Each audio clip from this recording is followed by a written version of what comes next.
Hello, everybody. This is Gruel, and this is Game of the Week for week 10 in Silkeborg Rebel Blood Bowl League. And for this game, I have selected, or for this week, I've selected the High Elves, coached by Ursus Rex, which is Mikkel, versus Gonorrhea or Glory, coached by Lars, the Rat Coach. Um, and On the high elf side, we have a bench of one, we have three rerolls, and we have an apo. And on the disgusting red side, we have three rerolls, a apothecary, and a babe. So the rats are slightly underdog, and they've bought a babe. And if we look at the stars of each team, we have on the high elf side. Now it's just let's see the kick, and it's nice weather, so that's fine. On the high elf side, we have this guy, which is the superstar, Chef Ramsey Højrøv, and we have this guy. And that's basically it. He's divided the skills nicely between, and we have a Kaz. Jan is casualtied. And besides from those two guys, it's fairly standard. He's been able to divide the skills fairly equally between his players, so almost all of the players have one skill, and he's gone wrestle on most of the linemen. And of course, he's got a thrower who's taken sure hands, which seems like an obvious and good choice. If we look at it from the Rats' point of view, we have a rookie Rat Ogre, we have some linemen, we have an agility up Storm Vermin with tackle, and then we come to the disgusting part, because we have a gutter runner here who's rolled first strength, so double 6, and then rolled double again to get horns, and then he's got guard. So this player is utterly disgusting, and I hope he dies horribly this game or soon thereafter. We also have this guy who also has rolled strength and horns, which is also utterly disgusting. So two disgusting uh, gutter runners, and of course we have this guy that's just moving here. The move up gutter runner that basically only needs sprint and sure feet, and then you have a natural one turner, and that also really needs to die. And then we have your bang average but still very annoying gutter runner here with blood block and strip. Basically, the stars on the red team are the gutter runners. They are really good, and they're really disgusting, and they will sack the ball each chance they get. Oh, and we have the Wood Elves here spending a reroll, passing. Are we going full potato, or uh, or uh, are we sideline caging here? Let's just switch views. Looks like we are sideline caging. This is risky. There could be. This is at G4. This is at G4 with dodge. Could be a cage dive on, but I guess this guy makes it really hard. Of course it's red dice to get the surf, but this guy also makes the cage dive in harder. On the other side, we are seeing a red thrower getting surfed, but it's fine, no problem. This seems to suggest that the high elves will score fast, and this may turn into a what's popularly called a shootout, where basically each team scores as fast as possible and tries to maximize the star player points they get out of the game. And of course, the trick is to score one more touchdown than the other, and than your opponent, and win 5-4 or 3-4 or something like that.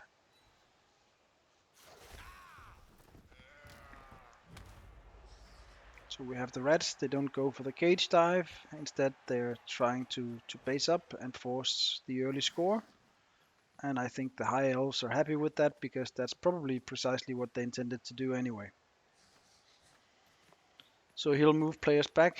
Will he move in the gutter runner? And yeah, well, this is an easy clear. It's a +2 dodge to punch the gutter runner, and he's risking getting the gutter runner punched. I I'm almost none of the elves have mighty blow or tackle.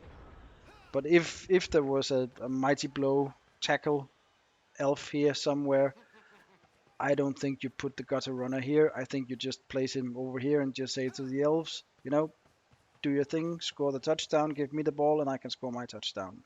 And we'll take it from there. I wouldn't be sacrificing this because this guy's getting blitzed 100% now.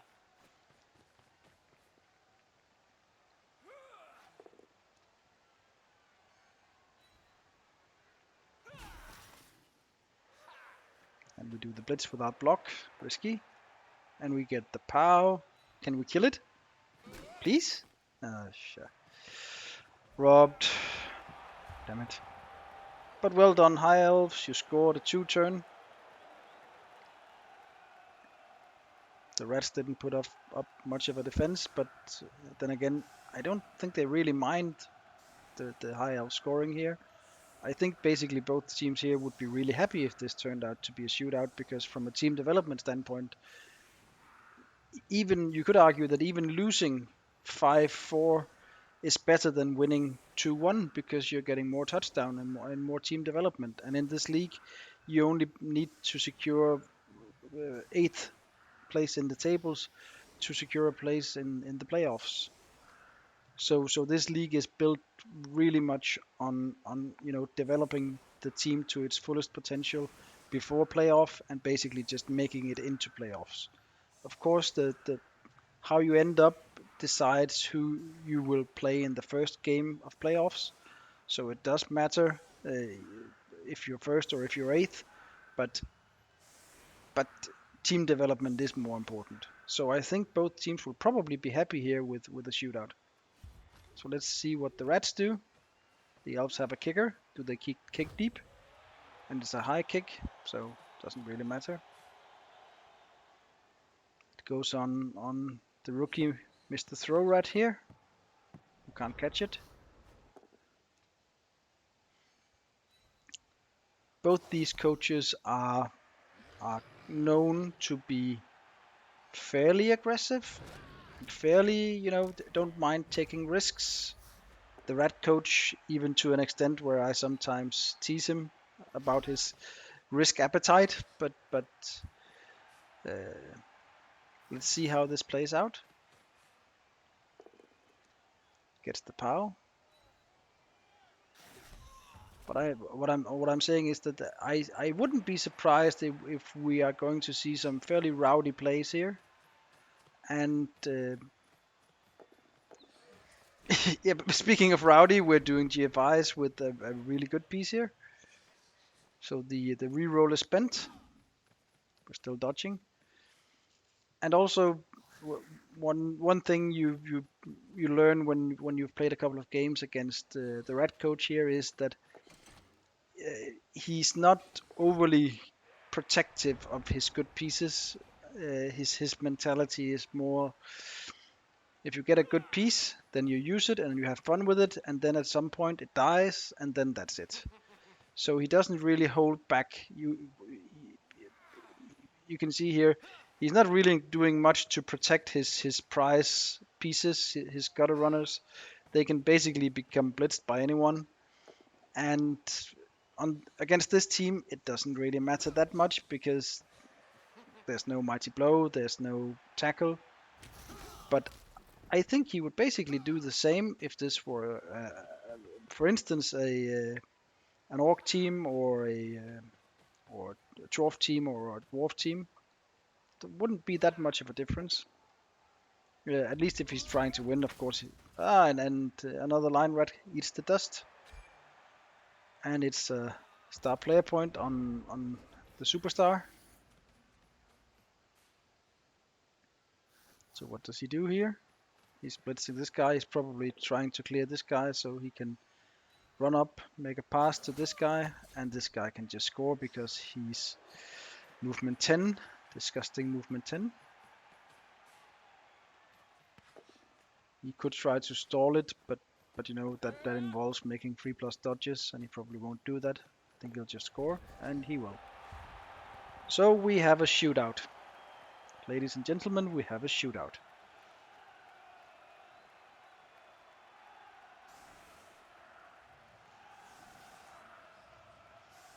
So we're switching back.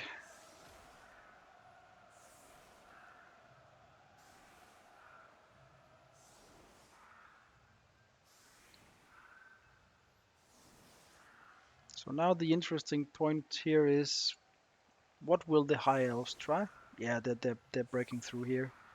The obvious points if you want to break through here is here and here. The High Elves don't have any guard, and these are unfortunately and disgustingly strength 3 gutters, so you can't just blitz them with one player. Oh, extra reroll here is good for the High Elves. So breaking through here would involve, you know, either taking down this one so you can get an assist in, or going on the outside and blitzing this one. I think this guy has block, this guy doesn't. So I think if I wanted to break through here, I put in an assist here or here, and I blitz through here. But he wants to go through this guy because the superstar is here probably.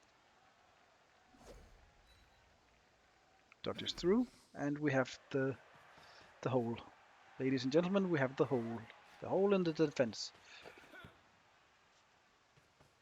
And Mr. Throw is going back because in contrary to the Orc Mr. Throw, which is shit, the High Elf Mr. Throw is actually really good because he comes with built-in pass and safe throw. Safe throw, yeah, it's all right. And he has sure hands. So this guy, when he gets one more SPP, which he will probably get next turn, because he'll make a pass, he'll be forced to because of this guy. Because this guy has horns, and being strength 3 with the strength up means that this guy blitzes on a 4. This guy blitzes like a black orc, which is utterly disgusting. But he will probably level because he'll make the pass next turn. And if it's a normal, I think this guy probably goes accurate to enhance his passing ability. And if it's a double, then you probably go strong arm because that's also perfect and fits into the passing strategy. And then on his next skill, he can take accurate, and then you have complete perfect thrower that can basically throw the ball from one end of the pitch to the other on a 2+ with built-in rerolls. Yeah. So we go here. We're caging up over here. Yeah. Can the Rat Ogre surf an elf? No. This guy came in to make sure he couldn't do that, which is probably a strong play because otherwise I think the Rat Coach would have gone for the surf, even though it's 1, 2, 3, 4, 5, 6, 7. It would be 2 GFIs with the Rat Ogre, which is loner. But this Rat Coach doesn't give a shit about that. He would have done it 100% no matter what if he'd left a field open here.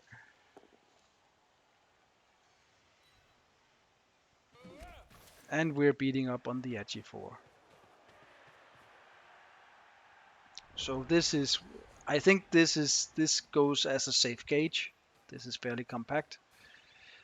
The rats could try to stop this. They could not elf screen, but rat screen down here, putting a guy here and here, here and here, here and here, if they dodged back everyone. But it doesn't really look like they're going to. Instead, they're blitzing this guy, which is probably all right. It's the superstar. Trying to kill him with tackle seems like a good idea. Unfortunate, this guy doesn't have mighty blow, so he's not really that effective a killer yet, but he could be. The Agi up doesn't really fit into a killer style.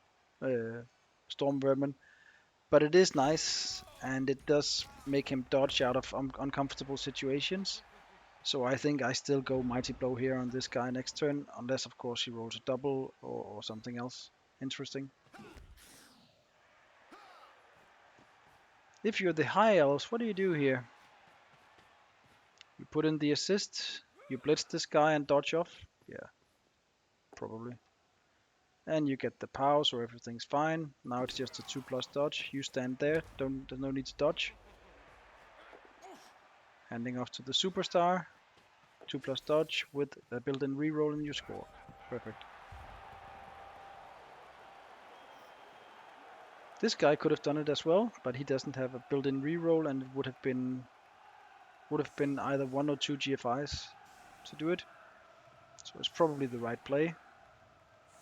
This guy could use the star player points as well, but you know, getting this piece to 51 could be really strong because he could go probably leap.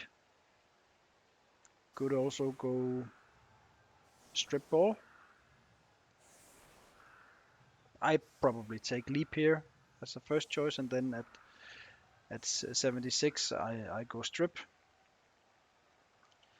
The risk that you run here as the High Elves putting a lot of points on one player is of course that if this player dies right before playoffs, then you have a severely underdeveloped team, and that can really hurt your chances of winning the playoffs.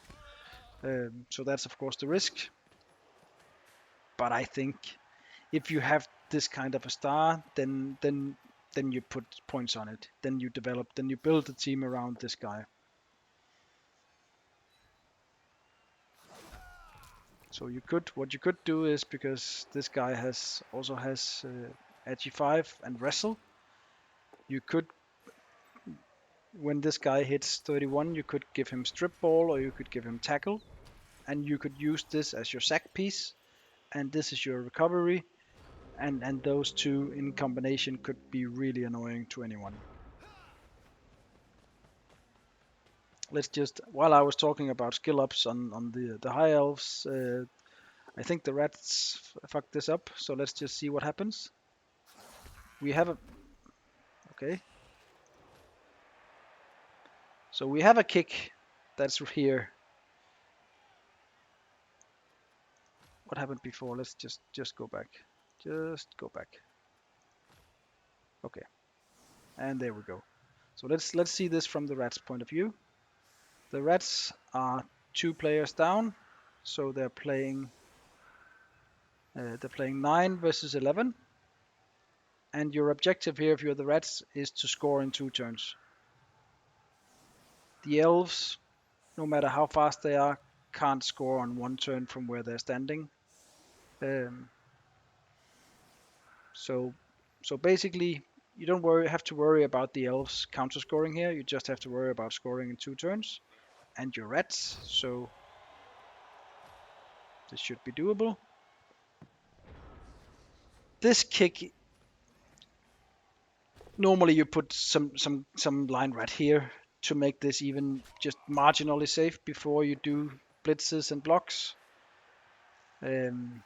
I can see under these circumstances, because you're down players, that you may not have that luxury. I think I would still probably, you're doing blocks without block here, this is really risky. I would probably still move this guy up here just to screen and then pick up with this guy instead. But we're not. We're doing a GFI. And we're snaking it. Well, the good thing for the rats here is that the High Elves can't use this to score, because then you'd be really fucked. But I don't think the rats are scoring here either. So I think this probably means that the first half is ending 2-1 to the High Elves.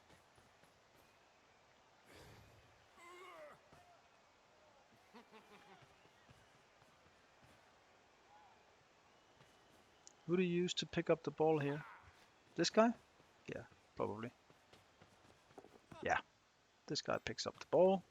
Passes it to that guy. Gets a star player point. Everyone's happy. You get to punch. Oh, please kill that. Yes! Be dead. Be completely dead. Be dead. Ah, diced. Ah, crap. Niklas Bentner Højrøv, for the love of all that is holy, couldn't you have killed that rat instead of just, giving it a headache?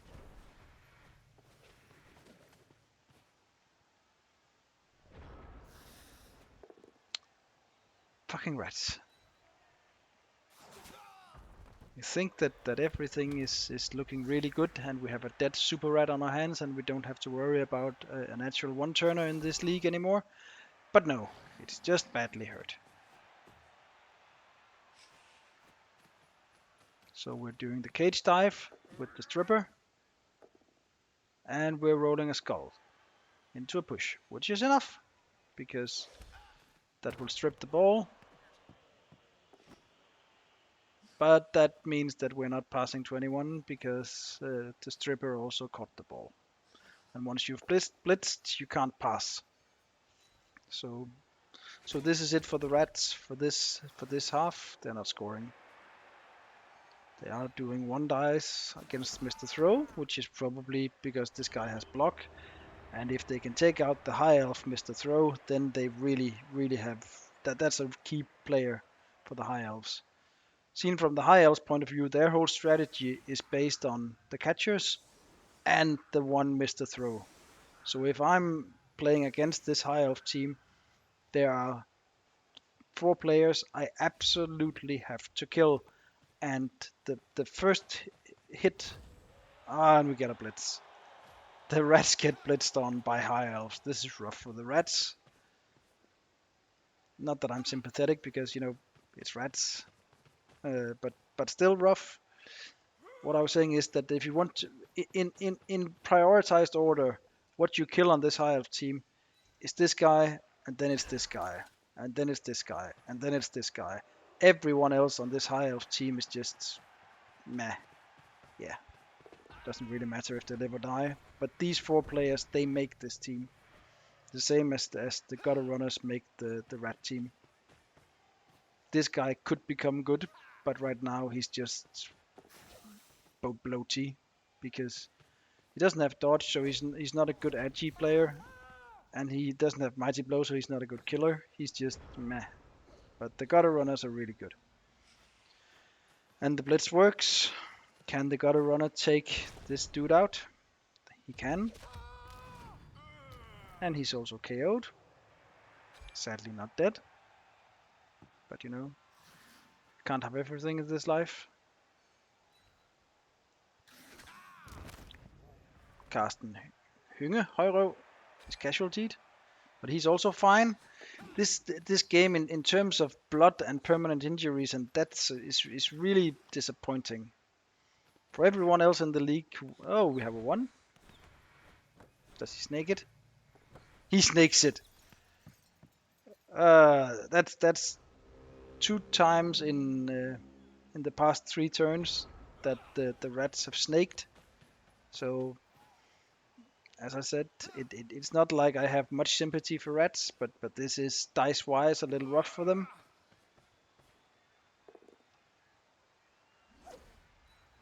I like this push play because even though reroll, yeah, he makes it. Do we dodge? Ah, he dodged out after reroll through tackle. That's ballsy. I think I would have made the pass there instead, but because it's at G5 making the pass from here, that's still a 2+ to this guy who died. Ah, he's MNG. Oh, well, something that actually sticks. Learn to dodge, Elf. And, oh, Mortar Martin. Killer Martin has leveled. Look at this glorious line rat just casually killing. Where the fuck is the glorious line rat? There's the glorious line rat. Look at this guy. This guy is a proper line rat. Red dice. Strips. He gets it. Maybe you could actually, maybe instead of leap or... Nah, you don't go sure hands. You have a sure hands player here. This is still leap or strip. It's not sure hands. This is not your ball carrier. This is your ball carrier, and this is your receiver.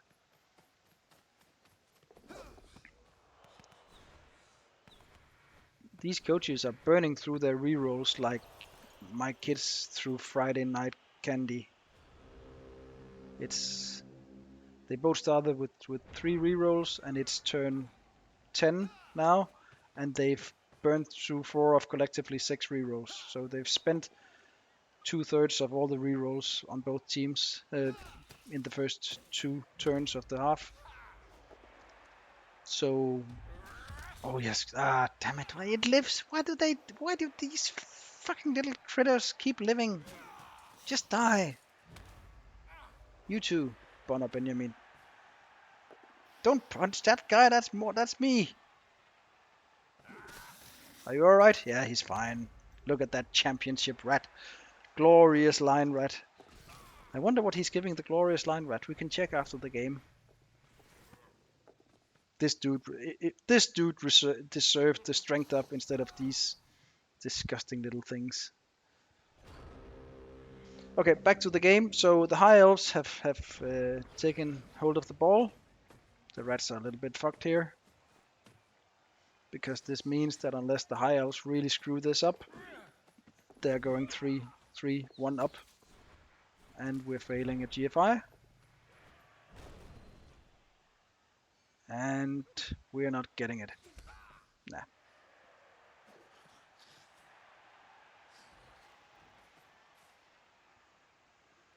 You need to get the ball carrier off the tail of the rogue, but you could do a chain push here. You could, yeah. He's what? Why are you chain pushing that way? You could have chain pushed him this way. You couldn't. It's 2 dice. Maybe you could. You could still have done the chain push, but it needed dodges. So what are we doing instead? We're blitzing a gutter runner. I approve. It doesn't change the fact this is a 2+ dodge, but still, yeah. Tail doesn't really mean. If this guy had not been at G5, the dodge would have failed because of the 2, and because this has a tail. But because this is no ordinary elf, but an G5 elf, the dodge worked. Disgusting elves. And he double won the blitz. Okay, so the elves are going up 3-1. And this was the rats' drive. And they're stalling. Well, basically, why not? If you're the elves here, you've already earned a bunch of star player points from this game.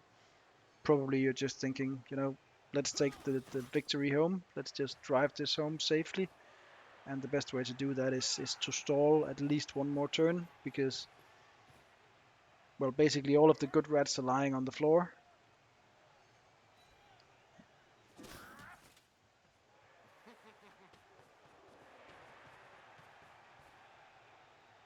What is it? You dodge him out on 3. Yeah, 3+ dodge. He rolled a 4, so everything's good. And you stand him there to try to protect Mr. Throw, because who do you punch here if you're the rats? There's no positional blitz here. Positionally, I probably blitz this guy, but this guy is a much better target. I think you set the rover to this guy and just say, fuck you, Mr. Throw, please die.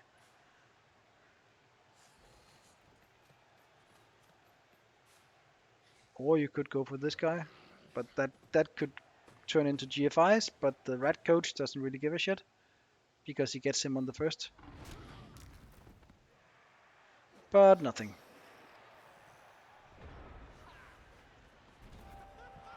Yeah, that's probably right. You don't try to stall out here with 3 players only.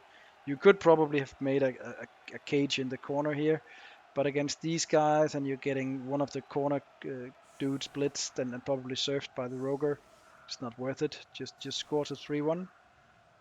And I think I think unless the rats can score really quick here and probably roll a blitz, I think this is done for the high elves. They'll probably take this home, but let's see. The rats have 3 casualties, including the almost natural one-turner. He would have been really good to have here in a tight spot where you need to score fast, but you know, the poor rats only have 2 movement 9, strength 3, horn, blodge, fuckers. God, I hate rats. And God, I especially hate these rats. Except this glorious dude. Who wouldn't love this? Just look at his little face. And it's a perfect D. So Nuffle says, fuck you rats.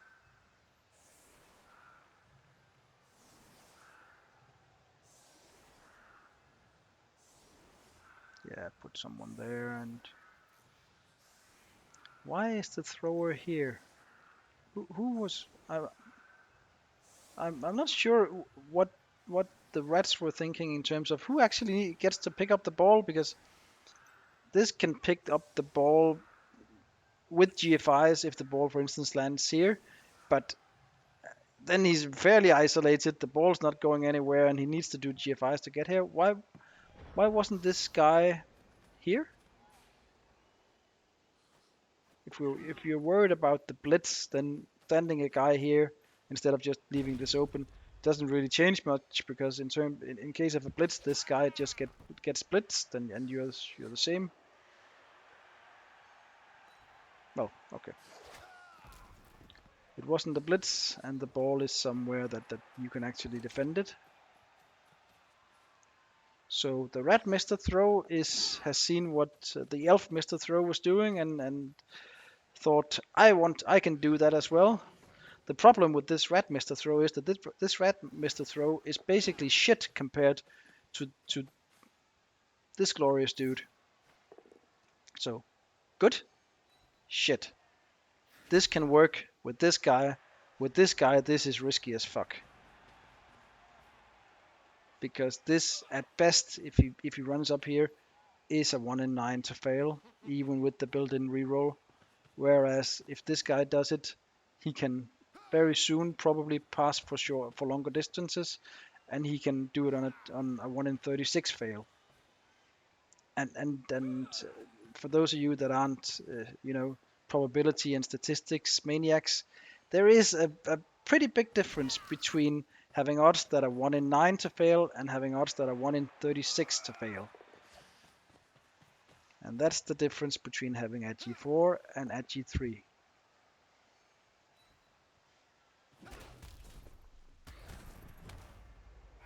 Or Henrik goes down.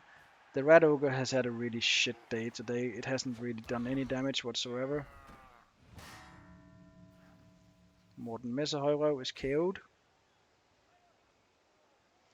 And the High Elves have put in a lot of pressure here, because they saw that this guy was isolated. So they're pressuring him to make a risky pass. They're probably blitzing this guy off to make a hole here, so he can make the pass to one of these gutters, and these gutters can fuck off down here. The problem for the gutters is that this guy's really fast. This guy is almost as fast as a gutter, and he can probably reach any gutter that goes down here. There is the positive thing here that one, they're not marked, so they don't have to do any dodges, and two, you have 3 of them, so you can actually cage up here and build a fairly safe cage for this guy down here. Yeah.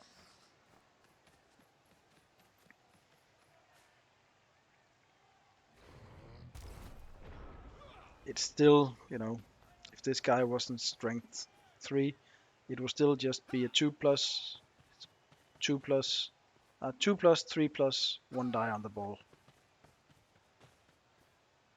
No, 2 die on the ball if it wasn't strength 3, but it is strength 3. So the play here, if you want to risk your best player, I don't think you do, but if you want to risk it and go for the ball sack, then it's plus 2 dodge, plus 3 dodge for 1d on the ball against the bludger without tackle or strip. which is really poor odds because this guy needs to first make the dodges and then roll a 6. He's going for it. He doesn't get the 6, he gets a 1 instead. I think I think this comes back to, what I said in the beginning, that these coaches aren't really that afraid of risks, because if I'm playing these high elves and I'm ahead 3-1 and I know I'm winning, there is no way on earth that I'm doing this with my best piece, because even if it works, I'm probably getting served next turn, and if it fails, this could have killed him for no reason whatsoever. So plus, if they score, you want them to score because then you get the ball and you get to do the one turn and score another touchdown. So I didn't really approve of that ball sack attempt. I think if I'm the high elves in that situation, I'm just saying, fuck you, rats. Probably taking a 3-die blitz on a gutter and then just running away and saying to the rats, here you go, score your touchdown so I can get the ball and maybe do a one-turn touchdown and get 3 more star player points instead of risking my best player. But as I said, these two coaches are some of the most rowdy coaches I know. But you also you got to hand it to you have to hand it to them. They are first place and second place, so whatever they're doing, rowdy as it may be, seems to be working. So who am I to criticize? Let's just one, so we can all take a lesson here. If you want to defend against a one-turn touchdown against a team that can actually fairly easy, well, not easy, but he has the skills to do a one-turn touchdown for one versus Rex here. Can actually is fairly competent at doing one-turn touchdowns. He has a player with both dodge at G5 and movement 8. That means this guy only needs 3 pushes, then he can score with 2 GFIs. And he has a thrower that can actually throw over large distances on a 2+ with a built-in reroll. So he has the pieces to actually do this. So if you want to prevent the one-turn touchdown, then you don't set up like this.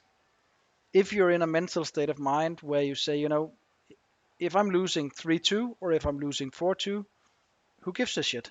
I'm still losing. So I'm just trying to save my best players here. If you're in that mental state, which I think is probably the right mental state to be in here if you're the red coach, then you do the back line. Then you take your players, you spread them out like this, and you do the back line. And you can probably also defend doing this. If he wanted to actually stop the one-turn touchdown, you don't do this. Then you either spread these guys out, so you have one rat here, one rat in the middle, and one rat here, so we have a hole against between them. Because what this putting these guys tight together will do is that it will allow the high elves to do chain pushes.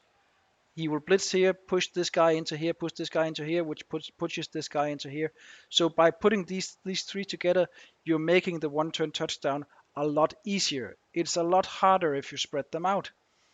Also, if you spread them out over here and you take these players and you do column defenses over here, then it goes from hard to really hard.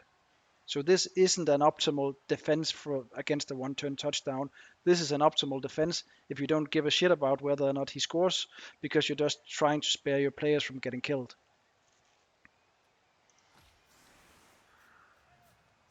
Let's see what he does. I would be very surprised if he doesn't blitz here and then pushes this guy over here and then uses the rat he's pushed down here to basically push the rest. The only real question I'm interested to see is, will he make the pass to the catcher before he does the pushes or after? I think, yeah, right now it's the catcher is in 2 tackle zones, so you don't do it now. But I think you do it now. I think I do it now while it's closer, because, or you could of course look for the power on the final push. then it's in no tackle zones. But this is at G5, so this guy catches on a 2 no matter what. He doesn't give a shit about this rat. If this rat is here, he still catches on a 2. So I think I'm making the pass now when he's as close to the thrower as possible. And we see the pushes.